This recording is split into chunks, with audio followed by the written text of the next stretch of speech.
All right, let's get straight into it, right? So, first of all, I really want to appreciate the fact that y'all got me to 500 subs. That is crazy. Like, I usually like making my goals very, very action based, right? So that I'm in control of them. That means that I'm not control of, like, for example, the subs. I'm only in control of, like, the videos I make, right? So it's only because of you guys that I hit 500 at all. So I just want to take the time to, like, really, really appreciate that and thank y'all. Thank y'all very, very much. But it's time to get into the topic of the video, okay? So, I wanted to talk about why you suck at productivity, okay? And I want to preface this by saying that this is kind of a message to myself as well, um, because I got stuck in this loop for a long time, and I'm about to talk about what that loop is. And yeah, so let's get straight into it, right? I want to talk about some mental frameworks, some things that helped me with productivity, and how you can find those for yourself. And yeah, hopefully make this like pretty much the only productivity video that you need. Okay, so let's get into it, right? So let me get to the problem that I have with productivity, not with the space itself, not with anybody who's teaching the productivity tactics, but for the consumers who watch on the other end, because I was one of those consumers, right? And so what tends to happen, right, is a lot of us have studies and a lot of us have work, right? And we think, okay, we need to do this as fast as possible and as efficiently as possible. But I think what really tends to happen is, and again, I'm kind of speaking to myself here as well, is that our goal, although it seems very like, oh my God, like efficiency, great productivity, right? Like we're so great at it. It's more so we're trying to be efficient for the sake of getting away from the work and not having to do it rather than really engaging with it. Okay. And that's kind of become more prevalent with the use of like, AI tools like ChatGPT and stuff like that, which I'm not saying not to use. It's just the way in which we've orientated our minds, um, and as a result, we conduct ourselves that way as well. Is that we're like, okay, I'm gonna do this work as fast as possible, so that like I don't have to spend as much time doing it. That becomes the goal, right? And when that becomes the goal, learning and engaging with the material is not what happens, right? Especially with like material that you want to learn. And the problem with this comes down to something I learned in psychology, right? Um, when you're learning, you're essentially conditioning yourself to information or to new behavior, right? Um, and some things you're going to learn that aren't so effective in nature, and so you're going to you're going to go through the process, you're going to keep going through the process, see what works, see what doesn't, and then when something doesn't work, you dropping that and then picking up something new and then conditioning yourself to that, assuming that like that thing works, right? That's learning. And we don't do that when we're optimizing for quote unquote efficiency and productivity, because all we're doing is trying to get away from the work, right? That becomes um that becomes the main goal. So you kind of have this like C's degrees mentality. And what happens as a result is, you're having to constantly you only want to get better when the thing in front of you gets harder, right? When it's a little bit more difficult, you're not actually striving to be better for the sake of just being better. You're doing it when things get harder, and the analogy I like thinking about is like uh, Jordan Peterson's analogy of a dragon, right? So you see the dragon and you're like, wow, that's a big dragon, let me get strong. But you're only willing to get as strong enough to be able to defeat the dragon, not so strong that you can just like one tap it, right? Kind of like a video game, right? You're not willing to get that strong. You're only willing to get strong enough. And you might say, well, there's nothing particularly wrong with that. And I would say, yeah, I guess so. But if you want to kind of thrive and get better sort of exponentially rather than maybe even just linearly or less than that or even regress, I think you have to develop strategies in where you you get so good that you can just one tap the dragon. Like you train that hard, right? And one framework in which I like thinking about this is that the work is really, really hard right now, right? Like a lot of us procrastinate, right? So the work is really, really hard right now, but it is the easiest it'll ever be. Why? Let's talk about that dragon example again, right? So right now, the dragon is a baby, right? And sometimes what happens when we procrastinate, and this also goes into productivity, right? Because this happens all the time as well. Is we look at it and we go, okay, yeah, I'll deal with that later. It's not that big. It's not that much of a problem. It's not causing that much damage, right? And then you know it gets so out of hand and it grows so big that now we have to kind of fight it. We have to contend with it. Now we have to get on its level or a little bit above to be able to beat it, right? Instead of if we just trained hard enough in the first place to just wipe it out immediately, to like one shot the baby dragon, right? It would have died and you would have been done with it. But now, since you waited this long, now it can cause so much harm because it's like it built up this small problem now built up to something so big. So, yes, it's the hardest it will be because, like, at that point in time, from past to present, right? The baby dragon is the strongest now within the present as it can be. As it's growing, it is the strongest that it can be, right? Um, but right now is also the easiest time to be able to kill it because within the future perspective of the future, the long term, right, it'll be much harder to kill it, right? So it's really difficult right now, but it's the easiest it'll ever be. So thinking from that mind frame, it helps me be like, okay, I might as well get to it now. Then I might as well do it now because this will get harder. This will pile up to something I don't want it to pile up into. And that's kind of something that's helped my framework. So now that's a mindset, right? Let me address something else that happens when it comes to productivity. So, if you're watching this YouTube video, chances are that you've watched other YouTube videos on productivity as well. Okay. I can't blame you. I've done the same thing. But it's not the content that is necessarily bad because those are strategies. I mean, it could be. Sometimes people preach about things that they don't actually do, right? That's always the case. But like, I'm talking about these are productivity methods that people themselves have tested for themselves, so it works for them, right? Like for example, I know a lot of people they like working at their house and grinding because they don't have to get up and go anywhere. They can just sit at their desk. That for me, that doesn't work as well because for me, my bedroom is associated with strictly just rest and chilling out, right? Which is why I don't spend a lot of time in my bedroom. And so it's different. It's different, right? But again, going back to the main thing, if you watch productivity YouTube videos, the chances are that you orientate your goal towards just getting the work out of the way is very, very high. And here's why, right?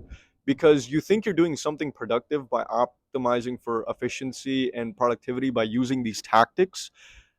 But the problem is, we use the tactics before we actually put in the work. Like, I'm talking strictly just like like winging it, right? Like going in somewhere and just sitting down and doing your work and winging it and then seeing the tactics. I think we have it reversed. We try to find the tactics first because we think, oh, if we find the tactics to be most efficient, then like that's the way then I'm going to study efficiently, right? But it's like, or study or do my work efficiently, right? But instead, I found that for myself at least, I had to sit down and just do the work, right? I had to sit down and do the work before I could find tactics because then those tactics would go on to increase my productivity and I could actually track that. Like, why am I being more productive doing X than X? So I just sit down somewhere, do my work, and then for that day I'll see, okay, what are the things that caused me to lose my productivity?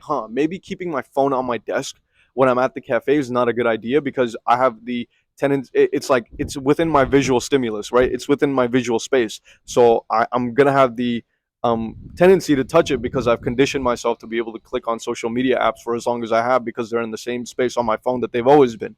So you're going to be conditioned to do that. You're going to want to. You're going to want to gravitate towards that dopamine because studying, again, the reason you're not doing it to begin with is because it's boring. It's because it's hard. It's because you have a lot of like mental constraints as to why, or artificially engineered mental constraints, AEMCs are what I call them. I don't know if there's a term for them, but that's what I call them, right? You have a lot of those. Like mental things that stop you from doing it, the real problems and then the perceived problems that you have. So I think you have to get yourself to study before you can find the tactics that are then effective for your studying, because not all the tactics that you find, which is the first thing we tend to do, right, will be effective for the study routine that you like implement. You have to first like put yourself through the, through all the war, the smoke and everything like that, and just sit down and do it, and you're gonna suck at it at first. And that's what we don't like about it. An aspect of it is that we're gonna eat shit when we're trying something out for the first time, and we don't want to eat shit. We want to be good at it. We don't want to think that we're bad at this thing, but that's what's required of you to be able to then get good at it, to then find the tactics. It's not to find the tactics first, because you don't even know if they're gonna work for you. So you have to find what kind of works for you first. And that's my other point. How do you do that, right? How do you find what works for you when in your mind you have these real problems first of all, and then perceived problems, um like these constraints. Like, for example, one of the biggest perceived problems is that this work is going to take a lot more time than it's worth, or that I want to invest in it, therefore I'm not going to do it, and therefore we already get this mental tiredness, right? And so you have to find out a way to kind of lubricate that path for you so that you can get yourself to study. And that requires making a lot of mental frameworks. Like, for example, for that specific one, right? I tell myself, I don't necessarily know that. And if anything, I know that it's probably not going to take as much time at all, or maybe even less time, because in the past, when I did procrastinate and I did end up having to do that thing because of the deadline, I realized that, hey, this wasn't as bad as I was making it to be in my head. So if anything, in my experience, I have more proof, and that is, experience is something that's grounded in reality, right? It's happened. So in my experience, I have more proof that the work that I thought that this was this big dragon in my head actually turned out to be a smaller dragon than I thought it was, when I finally did it, and I was strong enough to beat it. And that mindset really, really helped me. So it's about creating a lot of mental frameworks. Now, there's little things that you can do to enjoy it. Now, what I'm about to say specifically applies to me. So keep that in mind. That is very important. So critically think on what you would enjoy, um, in terms of studying, right? So how I like to think about it is this, right? If this studying, if whatever this work is already hard enough in my mind because I have these mental constraints, or AEMCs, right? Artificially engineered mental constraints, because I think we create them. Because I have these things, this is already a difficult task. So I'm not going to make it any harder than it needs to be. Okay? So how do I then make it easier for me, or easier than it needs to be? So for me, right, in my house, for example, the one big way to do that is changing your environment. Okay, my house is not the ideal place for me to sit down and work. There's too much yelling, screaming. There's like all this stuff going on, and I ideally just don't like to be in my house, right? So I'll go outside somewhere, and by doing that, I'm also performing something called a grand gesture, which is I'm emotionally investing, or I'm investing something in going somewhere. So like when you drive your car somewhere, that's gas, right? That's gas money. That's just being like, used. So now I'm like, okay, I'm invested now. I've come to this cafe. I'm going to sit down and work, because if I go back, I just wasted gas. Okay. So I create that grand gesture for myself, in order to be emotionally invested in what I'm about to do.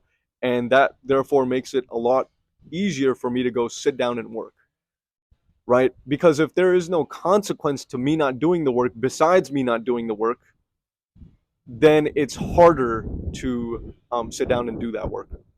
So that's what I like doing. One, two, I like taking something that I like drinking. Okay, or I like to think about what are the things that I already view as positive that I could associate with this thing, so that in my mind it becomes more positive, right? Because if I attribute a lot of positive things to this thing that I don't particularly like, then by nature it'll become more positive, right? It's like a negative number. Like imagine if um how you think about studying and working is a solid negative number, right? So from a scale of 0 to 100 or negative 100, you have it like, oh my god, I hate working, negative 70, right?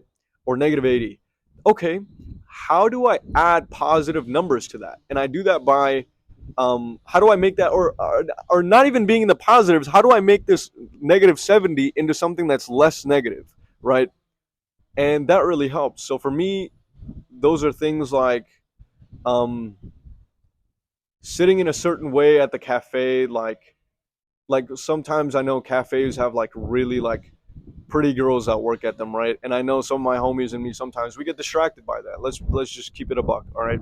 So we face away from that so that we're not getting as distracted. One other positive thing is for me being on my phone. I know I'm gonna feel unproductive as shit if I'm on reels, so I turn my phone off and I just put it to the side, or I just put it to the side if I might need to like message or text some of my clients or something like that. Then I'm like, okay, I'll put it to the side and I'll leave it there, anywhere that isn't within my visual view. And then those are kind of neutral things, I would say, in terms of like making your experience better and making them more productive. But some positive things for me are like I like listening to like I'm big on listening to, because y'all know I watch anime, right? So I listen to anime openings or any music that you might like or anything that you like. Listen to that. I'll play different kinds of music and stuff like that. Um, but sometimes, again, this is an example specific to me. Sometimes the nature of your work will require you to not listen to music or listen to instrumental music because you have to listen to something or you have to read something, so that would take away from your cognitive function, right? Or your ability to focus on one thing. That's kind of like why we pull up to a house and we're like, I gotta lower the volume to see the address because it's less like input, so that you can really focus on the main input, right? So that's something to consider as well. So kind of in weirdly specific ways, make this enjoyable for yourself, right? So that negative 70 then becomes like less negative. So it's like, oh, negative 40. And then maybe eventually it can be positive, right? But you need something to kickstart that process to make this be positive. Because let's be honest, if you make it fun, it will be fun. The guy who likes to walk is going to walk further than the guy who likes the destination, right? Like we've heard that a lot, but now that I'm using it in a particular example, it's clicking a little bit more, right?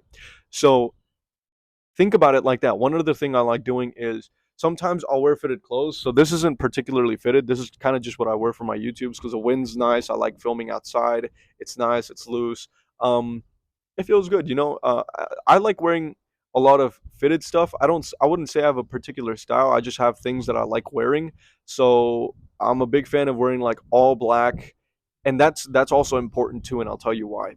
All black, and I like wearing something fitted to my body. And the reason I do this is because I tell myself that someone that looks like this is productive. And for a lot of you, that might be a stupid reason. Like, are you serious right now, bro? Like it's just because of the way you look. And it's like, yeah, that's important because if you present yourself to yourself in that manner, not necessarily just to anybody else, because de facto you're gonna present yourself to people in a better manner when you dress better, right?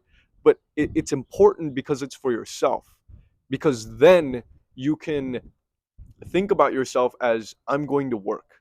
You're not in your, like, maybe this works for you but it doesn't. Like you're not in your sweats all comfy and stuff, cuz for me that's like, okay, I'm laid back, I'm relaxed.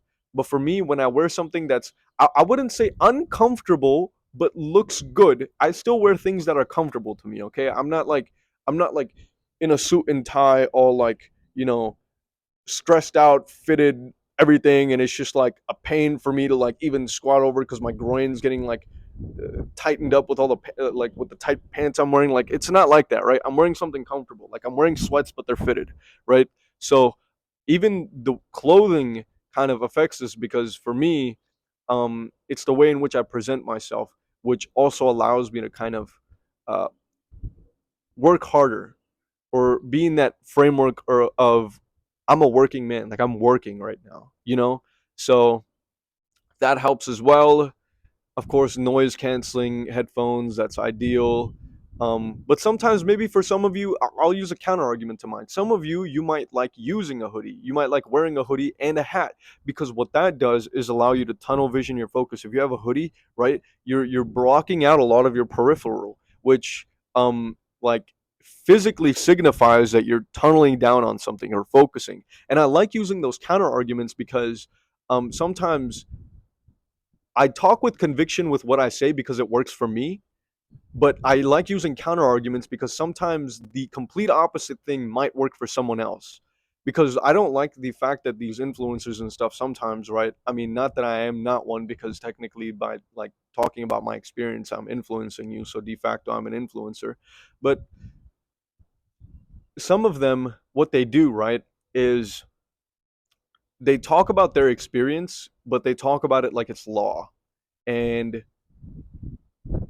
I just don't like, it doesn't sit right with me sometimes because they don't necessarily open up your thinking, or make you think about things. It's just their way or the highway. You either do this or you're a little, you know, whatever the hell. You know what I mean? I don't want to cuss for no reason. Sometimes I get carried away with cussing or whatnot. But yeah, I just wanted to make this video to signify that, hey, there are mental frameworks, one, that you can think about in terms of um making it easier for you to, first of all, procrastinate less, right? Which one of them, like I said, one of the biggest ones for me was, hey, um the work is the hardest it can be right now, but it is the easiest it'll ever be right now, right? um and so mental frameworks. And then you need to, and this is where you come in, right? This is where, like, my video is not going to do anything if you don't take action on it. So you have to think about the AEMCs that you have. So artificially engineered mental constraints, and this could go for anything, right? Not even just studying or working. This could go for anything productivity wise that you're avoiding doing that you need to do, right? Think about what artificially engineered mental constraints you have that you've told yourself or convinced yourself of, that aren't necessarily grounded in reality. Like, for example, the procrastinating thing, right? The procrastinating thing is like, a lot of times, let's be honest, the work that we push off that we end up doing becomes a lot, how do I want to say this? It's perceived as a lot harder than it is, and it ends up being easier. And a lot of you might use that as an excuse, and I know you're going to default to a lot of excuses like, hey, but I work better under pressure, right? And at the end of the day, like, if that statement really does help you out, it really does. But I'll be honest, a lot of people will get ahead of you in that way because they're just ahead on their work. And so they have more time to be able to do the things, and not like procrastinate. Because when you procrastinate, let's be honest, you're probably not doing anything productive in between up until the point of which you have to do the assignment or the work, right?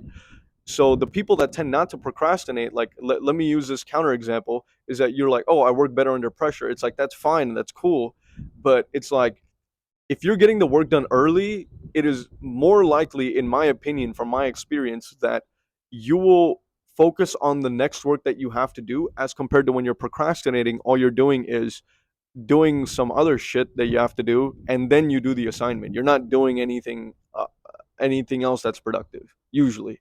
And I'm not saying that time always has to be used productively. Sometimes what makes you happy is like the things you want to do, right? Sometimes here and there you want to watch the show. Sometimes you want to spend time with your family. That's not the thing I'm talking about. I'm talking about like just dumb stuff you want to spend your time on that you really don't even like spending your time on, like scrolling on reels and stuff like that, or doing some, that's the most common example, but you can think of some that are specifically catered to you. So yeah, again, thinking about the mental constraints, and the mental framework in which stops you from doing the hard work, thinking about what would make it easier, what would kind of reduce the friction of me being able to do this work, and really, really importantly, doing the work first and then thinking about the strategies, because not necessarily every strategy is going to apply to you. Okay. And you're going to have to find out what works for you specifically. And when you go through and you sit down for your first day of like committed work for whatever you have to do, your business, for your work, for your school, right? You sit down and you do as best you can, right? You do as much as you can, you do as much as you can, and then you kind of record, or you make a mental record of, okay, I did this many hours today. Um, this is something that got me distracted, so I can maybe cut this out. Maybe I shouldn't have my phone on my table. Maybe I don't listen to music because it does distract me because of the nature of my work. So these are things to keep in mind. And I don't want to necessarily, like, I gave you my answers because that's what I do, right? But I also want you to be able to critically think on this, because I think that's something that um, we're missing a lot. Like, I'm not trying to give you just direct answers here, even though I gave you some ideas. But yeah, that's pretty much all I wanted to talk about. Make that a 500 sub special. Um, if you found value from this video, please subscribe. That'll help out the channel a lot. And then alongside, if you if you're interested in working one-on-one with me in fitness coaching, where I gamify the process, so it's particularly for people like me who are like, skinnier, we're Muslim and we're gamers. I want to make that process fun, and especially if you're into anime as well, I like making that process fun, and make fitness enjoyable. But again, if you don't need it and you think you can do it on your own, then by all means, that's what the channel's for. That's where I post, like, um, stuff about working out as well from time to time, because this is a self-improvement channel. So if you don't need it, that's what the content's for. But if you do, just go to that app link in the description, and fill that out for me, and we can see if we can work together. All right. But yeah, that's pretty much all I got for you. So take it easy. Peace. Have a lovely day.